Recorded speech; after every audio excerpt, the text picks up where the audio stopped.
I used to have parents call me literally in tears saying, please tell my kid to go to college.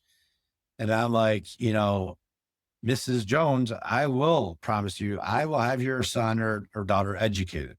It just might not be the way you're used to or what you're told is the right way to do it. All right, today in The Pursuit of Profit, we're talking about one of the most essential service sectors in America, plumbing, and how Z Plumberz is redefining what a modern plumbing business looks like. Joining us is Matt O'Rourke, brand president, and one of the key leaders helping drive this brand's growth. Franchisees operate across 4 revenue-rich verticals: retail plumbing, sewer and drain cleaning, construction plumbing, and advanced trenchless technologies such as pipelining and pipe coating. The market they serve is enormous. The plumbing revenue in the U.S. is projected to surpass $180 billion by 2030. But the stat that really jumps off the page is their item 19. The affiliate-owned location in Livonia, Michigan, generated $2.9 million in revenue in 2024. And behind this opportunity is Sirius Infrastructure, a 24/7 in-house call center, best-in-class dispatch, accounting, and operational software, preferred vendor pricing from national suppliers like Kohler and Ferguson, plus the unmatched referral network and support of the entire Belfor franchise group ecosystem. All right, let's jump in.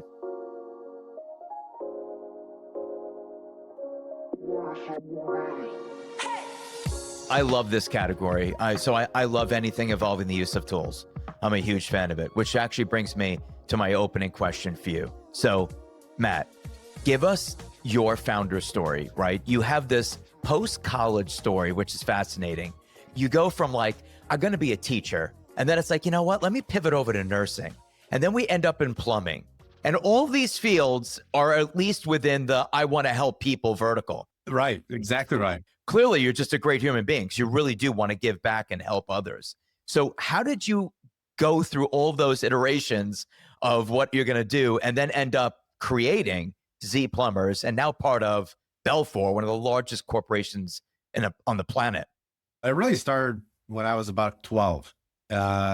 Came from a blue collar family. Father worked at Chrysler on the production line. And, my mom worked at the hospital as a unit secretary. But at the age of 12, they're like, you're going to work. And at that age, at that time, caddying was really the only option. So every Saturday through basically Thursday, Friday, my dad would wake us up at 5 a.m. I had a younger brother and we'd go caddy. That intrigued me, seeing these people having a different lifestyle than going to a plant or a job doing the same thing every single day, right, and having, what I'd call a little bit more freedom, right? Or control of what they're going to do day in and day out. But I had this passion to help people. And naturally, with my mom working at the hospital, that's how I started looking at teaching and nursing. And fortunately, when I started working at the hospital, I realized it was really no different than a production plant. Yes, I was helping people, but it started to be rinse and repeat. You go in, you do the same thing. It may be a different person, but really the same stuff. So that's when, I enjoyed home improvement TV. There was a show called Trading Spaces. Yeah. One of the first reality TV shows outside of this old house. And I'm like, that looks like something I'd really be interested in doing. And I also knew I still had this entrepreneurial bug, I'll call it. And I didn't have a ton of capital. My parents were, financially, wealthy. So I knew the best way for me to start my own business was to use my hands and my skill set. I started looking into the trades. Somehow I knew about licensing. I don't know how I knew it. I didn't know anything about plumbing, electrical, HVAC, didn't know what plumbers did, but I knew about the license. And I felt that if I had the license, that would give me a little bit more security as far as eliminating, the trades that didn't require that, and give me a little bit of a leg up. This is in the late 90s, early 2000s. And so I was in the classified ads in the newspapers looking for opportunities, and I happened to find an apprenticeship, and it just happened to be a plumbing company. And I went to interview, he hired me on the spot, and my job was to drive around a plumber who did not have a driver's license. So it was a great opportunity for me. Well, about 4 days into it, they yanked me out of a truck and put me in my own truck. And I had no idea what I was doing. And this is Wow. before internet. This is before cell phones. But what happened was inspectors were coming knowing I wasn't licensed and young, but they would help me and they trained me.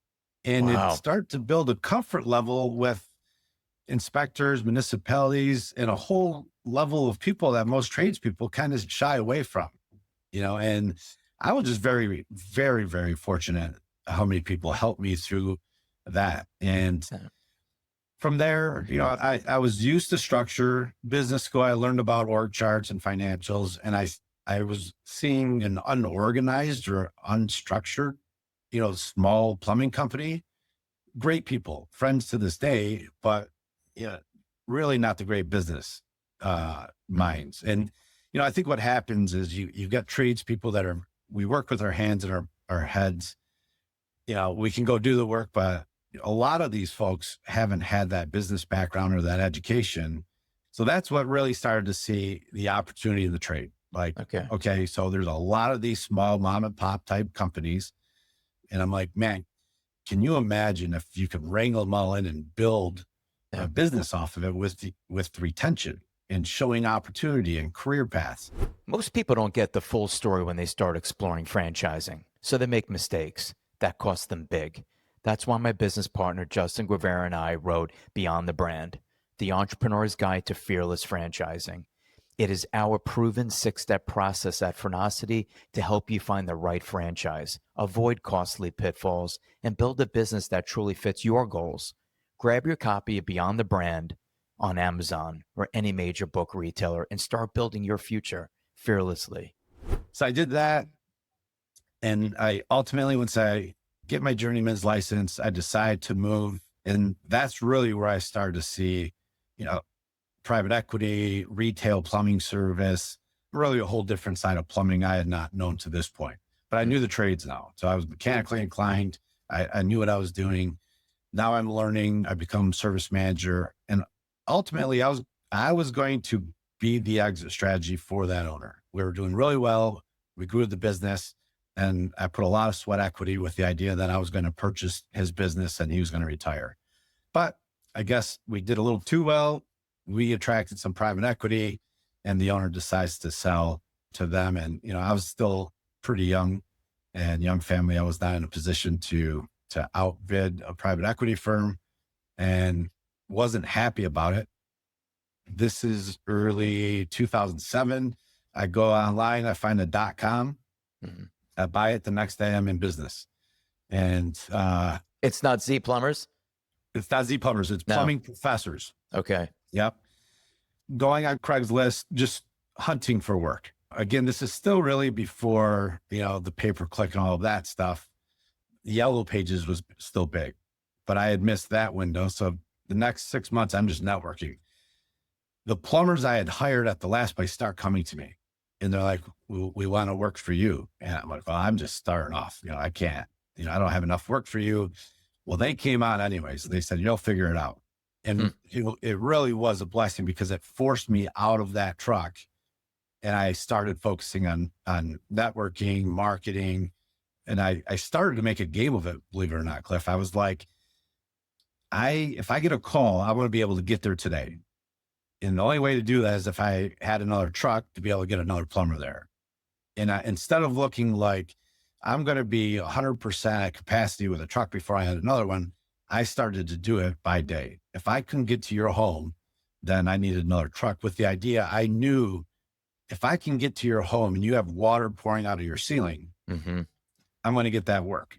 I'm going to be able to close more. And that's how I figured I would get, start breaking into the plumbing companies or the industry that have been around for a long time.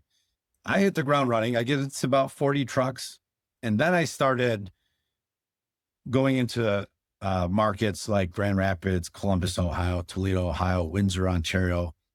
And I was taking my best plumbers and putting them in general manager positions because I wanted to create opportunity. At the end of the day, I'm like, look, in order for me to retain these people, I have to keep on giving them opportunities. That's right. What I had not thought of is I was not educating them in these next positions. They were really good plumbers doing great jobs, and I'm rewarding them in my mind by giving them this next career path. Never even thought, well, I hadn't trained them to be a general manager. Right. They were really good plumbers. So I stalled for a couple of years and really start focusing on building operations, process, procedures, all those, things that you need to have in business to grow and be sustainable.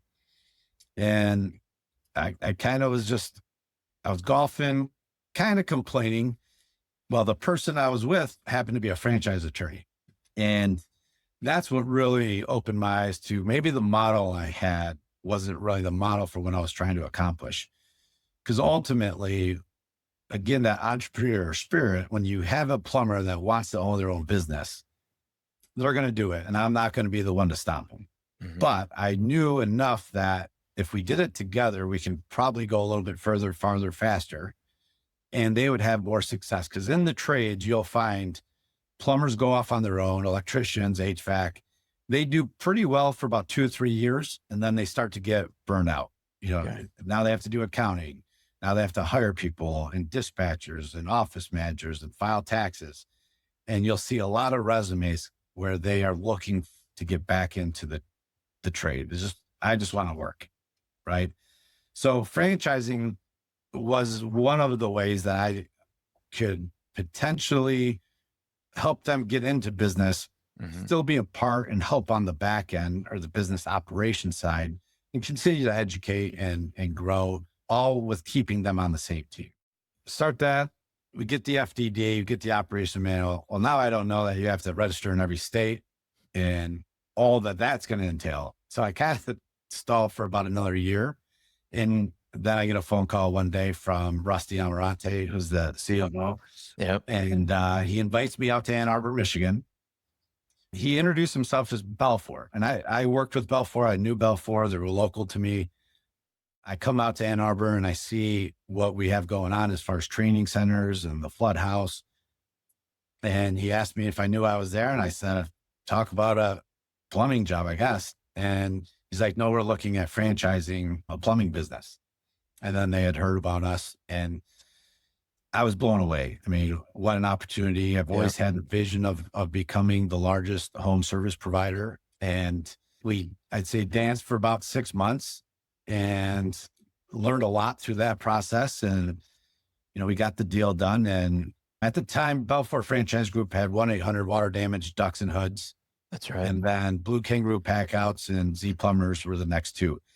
Now, as far as the name, originally they were going to switch the name to Plumbing Professors with the Z. And I'm like, we can't do that because people couldn't really spell professors to begin with. And just Right. spelling it with a Z, that was going to be a challenge. And Right. I was flabbergasted that we had Z Plumberz. They already had it. And let's run with it. So Right, yeah, because you have Blue Kangaroo Packouts with a Z, Ducks with a Z, Hoods is with a Z, correct. cool bins, even cool bins, they use the Z. I don't know where this comes from because a lot of these brands, like Ducks and Hoods, they had nothing to do with it. They bought it. So I guess they bought it and it's like, this is our thing now. This is kind of our nomenclature. Exactly to right. add the Z, right? Just for the audience, Belfor is multinational, multi-billion, 15 plus brands, over 3,000 franchise territories, operating in 30 countries. I was introduced to them many years ago because I was in restoration. We have some of the best people, I mean, truly, that I've ever met. And not only the trades, but the support team, the admin team, the franchise team. I mean, it's in the training facilities, Cliff. I mean, it's for I can a imagine. contractor. It's just great. And I think that's what ultimately, I started to learn about the trades. I think historically speaking, you had great grandfather, grandfather, father, son, and that's how that information or the trade skill was passed down from generation to generation. That's right. Well, in the 80s and 90s, it was college, college, college. And those folks were telling their kids to go in and get that 4-year degree. Hey, look, I'm college educated. I'm a huge proponent of education and continuing education. Yeah. In the trades, specifically plumbing, I mean, math and science is so important. But back then, it was almost like a shame if you didn't go to college. You know, it was like, shame on you. You got to go this route or you won't be successful. That's right. And it wasn't really until COVID where that mindset changed. You know, I used to have parents call me literally in tears saying, please tell my kid to go to college. And I'm like, you know, Mrs. Jones, I will promise you, I will have your son or daughter educated. It just might not be the way you're used to or what you're told is the right way to do it. That's right. But I will promise you, they will know geometry. They will know math. They are going to learn biologies and science and chemistries, history. It just might not be that liberal arts, you know, 4-year degree that you're used to seeing. And still to this day, we have to do a better job of that. In the state of Michigan, for an example, it's all on the job training. We cannot get credit for sending young people to school or a trade school and that amount of hours or that money go towards their license. It has to be on the job. Well, now you've created a situation where you're asking contractors to educate young people, and none of us have been educated to educate. So it's a really wicked cycle that we put ourselves in, and we have to pay for it. You know, these are, especially now, these young people want to be paid $20, $25 an hour. Yeah. Well, they don't see an apprenticeship as you know, an internship. They want to get paid. Well, the contractor has to absorb that overhead or that expense. And that can take 2-3 years to pay dividends, you know, for the contractors. So you got a little bit of that funkiness going on that we still have to work through and figure out. But it's a huge issue, and I completely agree with you. And more parents, it could start with parenting. More parents should explain to their kids the benefits of both. And taking it a step further, I mean, not just the work that we do, but the skill set that you gain allows us. We flipped homes. I mean, we bought distressed homes, and fixed them up and sold them. And now you're getting those, you know, I wouldn't say necessarily quick hits, but you're getting a large volume of equity or. It's how you create wealth. It's how you create wealth. So my daughter's 18. Never in my life did I think that she was watching what I was doing and wanting to do what I do. And then she comes to me one day and says, hey, can I start working with you guys? I'm like, well, what do you want to do? And she's like, well, plumbing. I'm like, I mean, she's a petite little thing. And I'm like, are you sure? Like, you didn't really show interest. So I put her out. I'm like, hey, Jim, can you ride along with her for a couple of days? You know, I didn't put her on payroll or anything. I didn't think she was going to stick to it. And then 2 days later, she's like, when are we going to go get boots and gloves? And she's killing it. You know, she's in about 2 months. And I think super proud moment, obviously, but then it really puts in perspective how I think we're doing a much better job in communicating. Again, I do think COVID, you know, if anything positive came out of it, it was a magnifying glass on the trades and looking at different ways to earn a career. AI is definitely, you know, pushed some of that as well. It is pretty neat. I mean, the trade itself, when you don't really realize how big the plumbing industry is until you go to one of these manufacturers and you see 1,000 bathtubs being produced. Yeah. And, you know, all day long. And you look at every single building, every single dwelling, you hear about the infrastructure, all has clean water coming in, dirty water going out. Yeah. I mean, it's like unlimited opportunities. And, you know, the 5,000 jobs at 6 figures in the trades, you can work as much as you want, you know, and sky's the limit as far as once you learn the fundamentals of the trade, you could be a business owner, you can get into marketing, sales, estimating. I mean, there's a lot of opportunities. And these kids are 18 years old. By the time they're 21, they're going to be a licensed tradesperson, you know, probably pushing 6 figures, and they're 21 years old. It's a license to print money. It's Not only crazy. that, you're self-sufficient in your own home. Today's That's average homeowner needs to make a third-party phone call to get everything done in their structure. And that's my love affair with anything in the trades. It's not just plumbing. It's anything involving the use of tools. I'm all in. I believe in it. I think you got a long runway from AI disruption, humanoid disruption, So I love the category. You said it. Plumbing is massive, and you don't realize how massive it is. Just for the audience, it's currently a 110 billion market. It's expected to grow to 180 billion by 2030. This is a massive market. But here's the cherry on top. Most of your baby boomers, they were a lot of them blue collar type folks that would do all their own work. Well, now they're all, 60 plus, and they're hiring all of that. That's right. And they way outnumber the rest of us in the trades. We're going backwards. The average age of a plumber, a master plumber, is 58 years old. And I'm licensed in 15 states. In Ohio, I have to do continuing education. And I've been doing this for about 15 years. Cliff, I'm 47 years old. I am still one of the youngest people in those classes. I believe it. And I do believe it. And I talk to the other plumbers. And I'm like, they want to retire. I'm like, well, what are you going to do with your business? And they're like, what are you talking about? I'm like, what are you going to do with your business? I mean, you've been doing this 40 years, second generation, third generation. They don't know that they can sell it. They don't believe they have the equity. They're like, they've got a phone number. They're going to stop answering the phone. That's why they haven't retired, because they don't want to let their customers down. And when you are a tradesperson in a truck, in that driver's seat, you have an opportunity. You have a seat next to you. The first person you put in that seat has to be the first person you're going to put in the truck on their own. It can't be an apprentice. It can't be somebody without a driver's license. You have to fill that seat with somebody you can train within 2 to 4 weeks to be able to put them into a truck on their own. Mm-hmm. A lot of these guys or girls or, owners, they're putting a young, nephew in there, or somebody who's, has hardship, which is all great, but it can't be that first hire. That first hire has to be your first person you're going to put in a truck. And then you got to do it again until you get to about 3 trucks.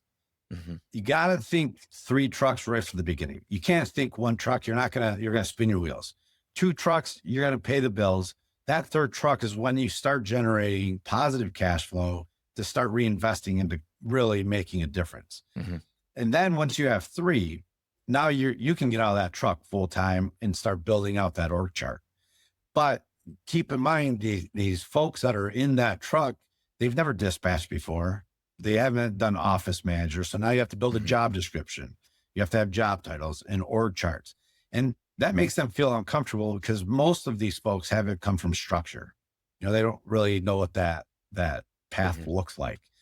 But almost always they block themselves from success, because they have somebody sitting in that seat that will never run a truck, for lack of better words. But that's number 1, start recruiting. And I always recruit, because that person you hire could be the difference between, a $15,000 a month truck and a $60,000 a month truck.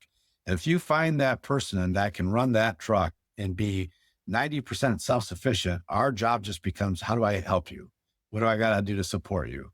And then getting creative and really start working on the business. But yeah, they block themselves, and you'll never get past that. Right. Love that. That's a give back. And they have Belfor, your system to leverage. I like that.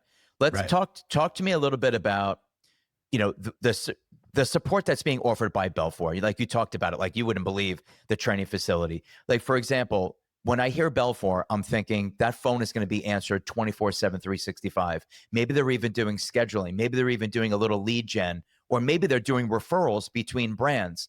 What are some of the benefits of being part of your brand and Belfor?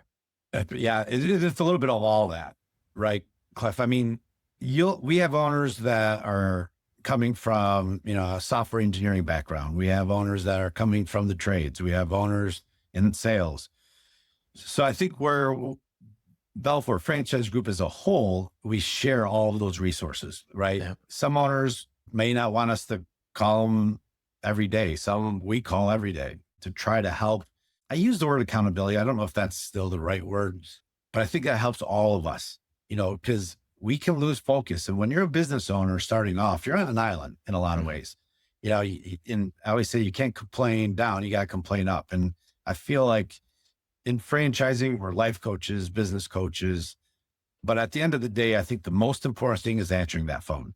And I Absolutely. think that's the biggest value that we've figured out is these are really marketing call center.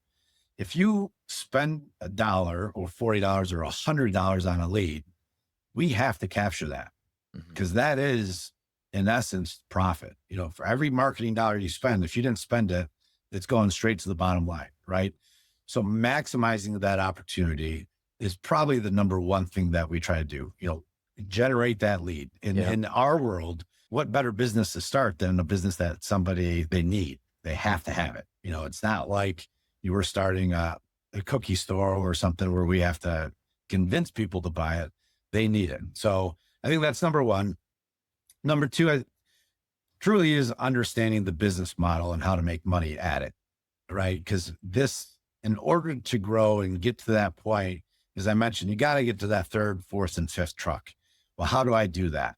And I think in our world, with the networking opportunities, the sister brands, the team that we have, we're going to probably push you a little bit harder and faster to get to that point, knowing that you can't stay at one truck or this will not be a successful business model for you. Two trucks, again, you're probably making a go at it, but you really aren't going to see that cash flow. Cash flow is more important than profits when you're starting a business, because you can, in our world, if I did a $50,000 plumbing project, that might be 30-40% profitable. But if I'm financing that, meaning I'm not going to get paid for 6 months, I might run out of cash before I even get it done. That's right. Right. So I think Cash is king. cash is key. And I Yeah. think that's really Belfor in Z Plumberz. We can help with that, right? With the resources we have, we can send labor to our owners to help do bigger projects if they're going to be, highly profitable. We can expose those opportunities based on the reach of Belfor property restoration, which is gigantic. Yeah. And those can accelerate growth quickly. I mean, you get one of these jobs, like we had a frozen pipe job 2 years ago in Birmingham, Alabama. I pulled plumbers from every single one of our locations and put them on that job. Our January and February was record months, because you're in essence selling labor 100% of the time with no marketing dollars. Now you can buy that second and third truck right away. And now you're Right. taking, a $300,000 business to over $1 million, just like that. So how'd you get that job? Because I know you're in Michigan. Yep. Belfor's all over the place. Oh, so is a Belfor referral? Got it. Okay. Yeah. I get a call from Belfor one day and say, hey, we need 15 plumbers here tomorrow. And I'm calling every franchisee. I mean, that's a great feeling when you can call your franchisees and be like, here you go. I'm giving you, I need 2 guys. They're working 12 hours, 6 days a week. And we're charging X amount an hour, every hour they work. And that was fun. It was fun for the plumbers to be a part of that. It was fun for the owners and the team as a whole. And it's so rewarding working together with your sister brands. And it was a higher end senior facility. It was when that cold spell came through, the fire suppression system had froze and burst and flooded the entire units. And all we had to do was go in there and remove the water heater and the fixtures. Belfor came in, they cleaned it up, put that back, and our teams put everything back. So it was great opportunities like that with Belfor franchise group. Yeah. How are you acquiring? So let me do this real quick. So I have your services, and stop me if I'm wrong. So the services that you offer are residential and they are commercial. You're doing emergency services like cracked pipes and the clogged toilets, right? That's right. Okay. Yeah, let me put it this way. I'm not going to dive into it granular, but I break down our industry into 4 verticals. The first one being retail plumbing service. That's one plumber in the truck fixing your toilets, water heaters, garbage disposals. Again, one plumber in a truck, they're coming out, they're doing all the work and collecting the money and then doing it all over again. The second vertical being that drain cleaning service, snake and drains, kitchen sinks, bathtubs, what have you. Again, one person in a truck snaking drains. We can train them 3 to 6 months. They can do that. So now they start generating revenue while they're learning the plumbing trade. The third vertical I call project plumbing. And this is what starts to set us aside from our competitors. We won't only fix plumbing, but if you're building an addition on, or you want a bathroom remodel, now we will do that. What I call project plumbing, probably more than one plumber, more than one day. The fourth vertical being sewer excavating, pipelining, pipe coating. Again, That's going to be more people, more plumbers on machines, excavating outside, more of that project plumbing. Now, Yeah. the reason why I do that really is two reasons. One, marketing, being able to identify a demographic and what type of service they're going to need. Meaning I'm not going to market drain cleaning to a brand new subdivision. That would be a Right. waste of money. They don't need that service. The second reason would be recruiting. Yeah. I don't want to compare us to doctors, but if you take a doctor, you're not going to go to a dentist if you have back problems, right? Well, plumbers are very much expertise like that as well. Meaning I can't take a new construction plumber and put them into a service truck and expect them to be able to communicate to the consumer, homeowner, sell the work, do the work. It's a different skill set. And I would never take a service plumber and put them into a brand new construction stadium because they would have no clue what to do. Right. So when we're helping our franchisees recruit, we're helping them identify, here's a very technically competent plumber, but here's where they're going to be most effective. And we try to develop a marketing strategy based on the plumber, not what we think we should be doing. Ultimately, those first two verticals is probably 80% of what we do, but that can drive the third and fourth vertical. So we continue to do that work and we don't tell that homeowner, well, we can't do that because we don't want to be that plumbing company. I know that to be the best plumbing company, we got to do it all. Right. Okay. And the last thing I want is Cliff adding an addition and a master bathroom. And we've been servicing, Cliff's home for 5 years. And he says, hey, I need you to come do this. And if our franchisees can't do it, we're going to send a crew to help them do that so they can maintain that relationship with that customer. Okay. Love it. I like the 80% in the two verticals. The 20% goes to the final two verticals. What percentage of revenue is residential versus commercial? I would say, probably 60-40, 70-30. 70 residential. You're correct. Yeah. Okay. Yeah. And keep in mind, Belfor plays a big role in that, because as you mentioned, Belfor's doing the stadiums, That's right. municipalities, the institutions, but we do a lot for property managers, multifamily, shopping centers, malls, strip malls. We do a fair amount of that. Is this a fair statement that an average ticket in your world would be around 900? And is this also that's fair? Okay. Mm-hmm. Is it also a fair statement to say that you were very specific in your words about a vehicle with one tech, right? Like you're describing the labor model. I have a van, I have a tech, I'm going to dispatch them to a house. They're going to snake a drain.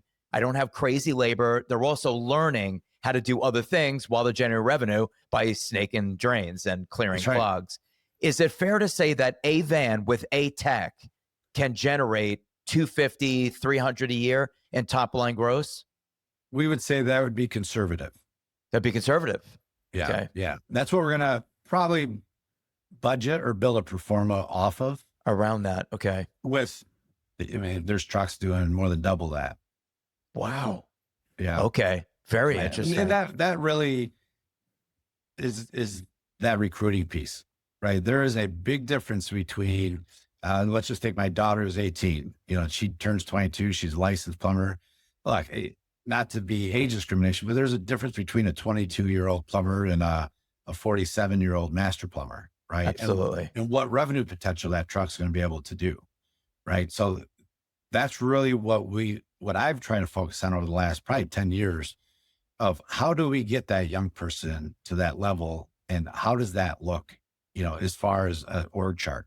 So the young person goes in, most homeowners probably aren't going to spend more than $2,000 with a plumber before you have to bring in that mid-level management to just reiterate or help the comfort of this is really what we need to do to fix this once and for all.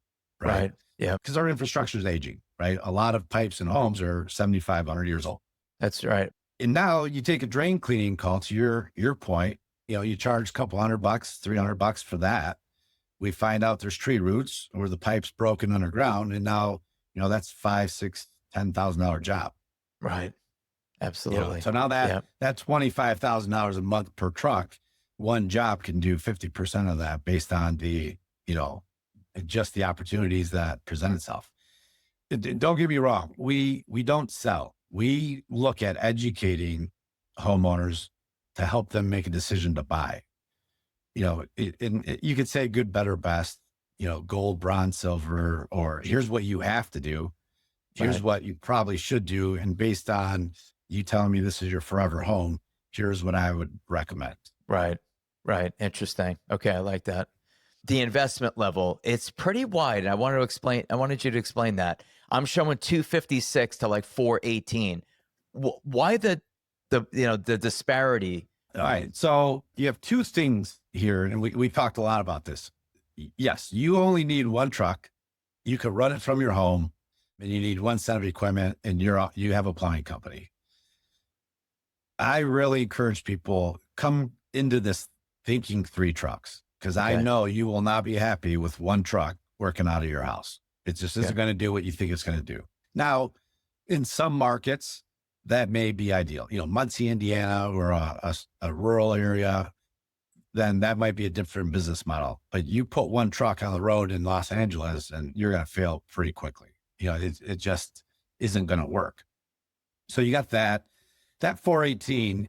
I really encourage people, let's go into this thinking, and it doesn't have to be liquidity necessarily. It could be credit. You Okay. need one or the other, because most of that cost is going to be what I call a tangible asset, right? Okay. You got your truck, you got your tools, your equipment. Most of that cost can be financed. Then the brick and mortar piece has really changed over the last year. Google and online presence, you really are looking for an address now. Now it can be your home, but some people may, shy away from wanting their home addresses Right. public. But you can do it, and we have people that do it. Google's making it very difficult to be found if you don't have that pin on that map. Interesting. Again, starting off, I'm not advising people to spend a ton of money on Google. It just private equities in that space are way overpaying for leads. I'm really relationship focused, building relationships through networking groups, associations. Yeah. I promise you can go to probably 50 people and say, hey, I'm Cliff. I just started a plumbing company. We'd like to do work for you. All of them are going to smile, say, oh my gosh, I don't know a plumber. They might not have work for you immediately, but it's a very comfortable sales process. It's not like you have to go, again, convince them to use the service. They're going to be happy to meet you. Right. Yeah. Your issue with Google is not the advertising, it's the organic. I want to be found. Yeah. So that initial investment, I like to say you're going to either spend your time or your money on marketing. So that's going to play a factor into that. Everyone may ask, can I do this absentee?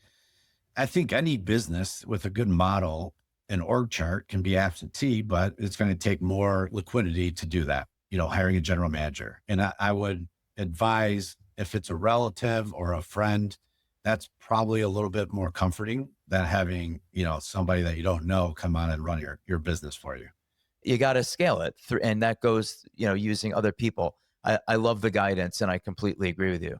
Are you the part owner of the Livonia, Michigan location? I'm not. You're not. Okay. Nope. So that's owned by Belfor Property Restoration. Oh, that's the affiliate owned. Okay. So Yes. Belfor, that Livonia location is almost 3 million in top line. But what's Very even impressive. more impressive of that, and again, not knowing franchising going into this, we have 6 individual franchisees in Southeast Michigan. They'll all be past 2 million this year, with that anchor being that company owned affiliate. And each of them, my goal was to have each territory be 1 to 2 territories with 3 to 5 trucks. And I felt that was a good base for a plumber who owns the business. Okay. And then as I'm getting into franchising, you get more of these people looking to do more 5, 10, $20 million. Originally, I just didn't build out the structure to think like that, because I knew what a plumber could, comfortably manage. And, there's sweet spots as far as profits go. Right. And I found that, 3 to 7 trucks was a really good sweet spot for a good size plumbing company. Folks, this item 19 lists the location, the gross sales of the location, the average gross sales per service ticket, the total number of service tickets, the total number of trucks, The high service ticket, so the high watermark, what was your biggest job? North Dallas was 102,000. Livonia was 55,000. There's some big tickets in here. Yeah. And then the low service ticket, there's a $17 ticket in here, right? Right. Who knows what that was, but we answered the phone. It was a customer. They had a need, and we're going to go, and we're going to take care of him. We will help. I mean, we encourage, look, last thing we want to do as a business is come to your home and charge you a ton of money to do something you should probably know how to do on your own. So we'll take a step back and say, let us show you. We're going to charge you for the part in hopes that when you need a plumber for a real problem, you're going to call us back. You know, we're not a one and done plumbing company. We're building relationships, and you can't do that, charge of $300 every single time. Exactly. Now, this is interesting. Like, we're talking about a business that's been around since like 500 BC. Like, if you've ever been like backpacking through Europe, it's like, man, are those the aqueducts? Yeah, that's plumbing. That's plumbing.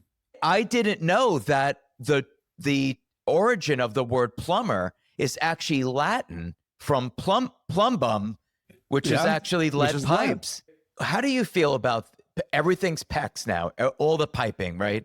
New construction, everyone's running PEX. How do you feel about PEX compared to copper? Yeah, look, they all have their pros and cons. We still use copper in plenums, commercial properties. PEX and plastic, we can't use in schools. You know, when we have fire, they burn. It is toxic. But look, copper's a commodity. It's very expensive right now. PEX is working really well. Is it? Okay.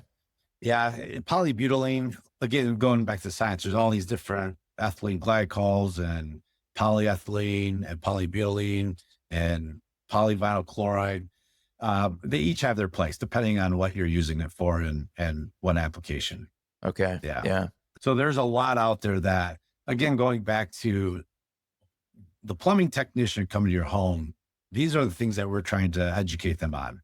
What didn't we talk about? Well, coming up on time. This was awesome. I really appreciate you being with me. What didn't we mention? What would you like to, any announcements, anything you'd like to add to the conversation? And now Cliff, I appreciate the time, and this was great. And we'll have to do this again because I can talk for hours and hours and hours, and not just plumbing, but the home service industry. Absolutely. So, I appreciate you coming on, man. And I will have you back because 25 was a breakout year for your brand. You guys really spiked. Exactly. You guys really spiked in units. So you should come back on. It's like, all right, where are you now? How are those locations performing? And I think it'd just be great to have back on the show. I appreciate your time. Absolutely. Thank you, Matt. Yep. Bye-bye. Thank you for listening. If you enjoyed this episode, be sure to like and subscribe so you never miss out on more great content. And if you're considering investing in a franchise, whether it's the brand you featured today or another opportunity, we're here to help. Visit us at francity.com. That's FRANOCITY.com. We love to help you take that next step towards business ownership.